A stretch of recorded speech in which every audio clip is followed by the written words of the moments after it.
Deputy CM Pawan Kalyan ఆకస్మికంగా పర్యటించనున్నారు. ఇప్పటికే రాజమండ్రి చేరుకున్నారు పవన్. కాకినాడ పోర్టుతో పాటు పలు చోట్ల ఆకస్మిక తనిఖీలు చేసే అవకాశం ఉన్నట్లుగా తెలుస్తుంది. ఎమ్మెల్సీ ఎన్నికల కోడ్ అమల్లో ఉండటంతో సమీక్షలకు దూరంగా ఉన్నారు పవన్ కళ్యాణ్.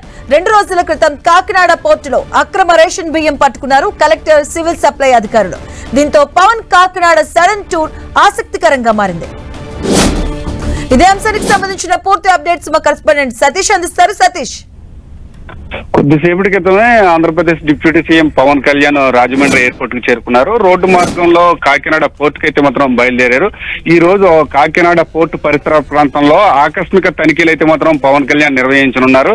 గత 2 రోజుల నుంచి కనుక చూసుకుంటే కనుక జిల్లా కలెక్టర్ తో పాటు సివిల్ సప్లై అధికారులు, అదేవిధంగా రాజకీయ నేతలు కూడా దీని అక్రమ రైస్ వ్యాపారంపై, కొన్ని గోడౌన్స్ పైన, పోర్టులో జరుగుతున్న అక్రమ రైస్ వ్యాపారంపై దాడులు అయితే మాత్రం నిర్వహించారని చెప్పొచ్చు.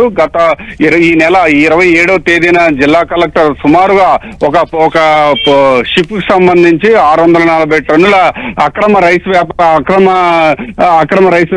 అయితే మాత్రం రేషన్ బియ్యాన్ని కూడా గుర్తించి దాన్ని సీజ్ చేసినట్లు తెలుస్తుంది. అదే అంశంపై ఈ రోజు పవన్ కళ్యాణ్ పర్యటన అత్యంత కీలకంగా మారనుంది. అయితే పోర్టు పరిసర ప్రాంతంలో కొన్ని గోడౌన్స్ కానీ, లేక పోర్టు కార్యకలాపాల్లో కూడా ఏ విధంగా జరుగుతున్నాయి అనే అంశంపై పవన్ కళ్యాణ్ కూడా ఈ రోజు పర్యటన చేయనున్నారు. దానికి సంబంధించి ఎటువంటి పరిస్థితులు ఉన్నాయని చెప్పి పరిశీలించిన అనంతరం మీడియా ముందుకు వచ్చి మాట్లాడే అవకాశం కూడా ఉందని కూడా మనం చెప్పుకోవచ్చు. మధు, థాంక్యూ సతీష్.